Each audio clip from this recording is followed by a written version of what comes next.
എല്ലാവർക്കും നമസ്കാരം. പുതിയൊരു വീഡിയോയിലേക്ക് നമസ്കാരം. അപ്പം ഞാൻ കേട്ടു ഈ താത്തയുടെ അനുകരണമാണ് ഞാൻ അനുകരിക്കുന്നത്. ഞാൻ 2014 മുതൽ യൂട്യൂബ് തുടങ്ങിയിട്ടുണ്ട്. ആ യൂട്യൂബിൽ 256K സബ്സ്ക്രൈബേഴ്സ് ആവണമെന്നുണ്ടെങ്കിൽ അത് നിന്ദിയൊന്നും ഇതൊന്നല്ല, കഴിവല്ല കേട്ടാ താത്തേ. അതായത് ഞാൻ അന്ന് യൂട്യൂബ് തുടങ്ങി അന്ന് മുതൽ പല കണ്ടന്റുകളാണ് ഉപയോഗിക്കുന്നത്. അതിൽ ലസിത പാലക്കലാണ് ആ യൂട്യൂബ് ചെയ്യുന്നത് എന്ന് പോലും പലർക്കും അറിയില്ല. പക്ഷെ എൻ്റെ ഫ്രണ്ട്സുമാർക്ക് കുറച്ച് ആൾക്കാർക്കൊക്കെ അറിയാതെ എന്താണ് സംഭവം എന്നുള്ളത്. ഇപ്പം ഈ ഒരു യൂട്യൂബ് തുടങ്ങി എനിക്ക് തോന്നുന്നു 2018. ആ 2014 ശേഷം എനിക്ക് തോന്നിയ ഒരു യൂട്യൂബും കൂടി തുടങ്ങണമെന്നുള്ളത്. അങ്ങനെയാണ് ഞാൻ യൂട്യൂബ് തുടങ്ങിയത്. യൂട്യൂബ് തുടങ്ങി ജസ്റ്റ് ഒന്ന് ഞാൻ ഈ യൂട്യൂബ് നോക്കാറേ ഇല്ല. കാരണം വേറൊന്നും കൊണ്ടല്ല, അതിൻ്റെ അകത്ത് ഞാൻ ശ്രദ്ധ കേന്ദ്രീകരിച്ചത് കൊണ്ട് ഇതിൻ്റെ അകത്ത് നോക്കാൻ സമയമില്ല. പിന്നെ ഫേസ്ബുക്ക് ഒരു പേജ്, പിന്നെ ഒരു അക്കൗണ്ട്, വേറൊരു ഒഫീഷ്യലായിട്ടുള്ള ഒരു പേജ്. ഇതിൻ്റെ അകത്ത് മൂന്നിൻ്റെ അകത്തും വരുമാനം വരുന്നതാണ് എനിക്ക്.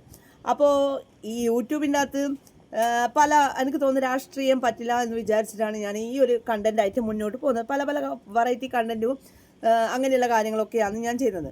പിന്നെ എഡിറ്റിങ്ങും, പിന്നെ ഒന്നുമില്ല നിന്നെക്കാട്ടി നോളജ് ഉണ്ട്. ഒന്നുമില്ല വെറും 9ാം ക്ലാസ്സുകാരിയല്ല ഞാൻ ഈ എഡിറ്റിങ്ങും ഫോട്ടോഷോപ്പും ഒക്കെ പഠിച്ചിട്ടാണ് ഞാൻ ഇവിടെ ഇരിക്കുന്നത്. വന്നിട്ട് മനസ്സിലായനോടി.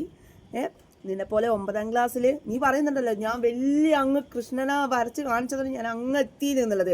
പക്ഷെ ആ എത്തിയെടുക്കുന്നത് നിന്നെ നിലത്ത് ഇടാൻ പറ്റിയിട്ടുണ്ടെങ്കിൽ അത് നമ്മളെ വിജയം തന്നെയാണ്. സകല ആൾക്കാരെ പറ്റിയിട്ടും അഭിപ്രായങ്ങൾ, അതായത് നിന്നെ പറ്റിയിട്ടുള്ള അഭിപ്രായങ്ങൾ നിൻ്റെ നാട്ടിൽ വന്നപ്പോഴുണ്ടായി നമുക്ക് മനസ്സിലാക്കാനുള്ള ഒരു ഇത് തന്നെയാണ്. കാരണം നിൻ്റെ നാട്ടിലുള്ള ആൾക്കാർ തന്നെ പറയുന്നത് തൊട്ടടുത്തൂട്ട് പോയി കഴിഞ്ഞ് കഴിഞ്ഞാൽ കേസ് കൊടുക്കുന്നോളാണോ അവളെ കൊണ്ടല്ലേ പറയുന്നത് എന്നുള്ളത്. അപ്പോൾ എനിക്ക് തോന്നി സംഭവം ബഹുത് അച്ഛാ എന്ന് പറയാം. നമുക്കൊരു ചാലഞ്ച് വെക്കാടി. അത് ഞാൻ എത്ര പ്രാവശ്യം ഞാൻ ചാലഞ്ച് പറഞ്ഞിട്ടുണ്ട് നിന്നോട്. നിനക്ക് ചെയ്യാൻ പറ്റിയിട്ടുണ്ടോ? നീ ധൈര്യത്തിൽ 10 ആൾക്കാരെ മുന്നിൽ വെച്ചിട്ട് ലൈവായിട്ട് ചിത്രം വരക്കാനാണ് ഞാൻ പറയുന്നത്. പിന്നെ അല്ലാണ്ട് ഉപ്പ ഇങ്ങനെയുള്ള കാര്യങ്ങളൊന്നും പിന്നെ യൂട്യൂബിൽ എന്നെ ഇതാക്കിയിട്ടാണ് നിന്നെ ഇതാക്കിയിട്ടാണെന്നൊന്നും അല്ല പറയുന്നത്. 10 പേരുടെ മുന്നിൽ ആ ചാലഞ്ച് നിനക്ക് ഏറ്റെടുക്കാൻ തയ്യാറാണെങ്കിൽ, ഞങ്ങൾ തരുന്ന ഒരു പേപ്പറിൽ നിനക്ക് ചിത്രം വരക്കാൻ പറ്റുവാണെങ്കിൽ നിന്നെ ഞങ്ങൾ അംഗീകരിക്കുമെന്ന് പറഞ്ഞതാണ്. എവിടാ ഇതൊന്നും പറ്റൂലല്ലേ? കള്ളത്തിയാണ്. വെറുതെ അല്ല നിന്നെ കള്ളത്തിന്ന് വിളിക്കുന്നത്.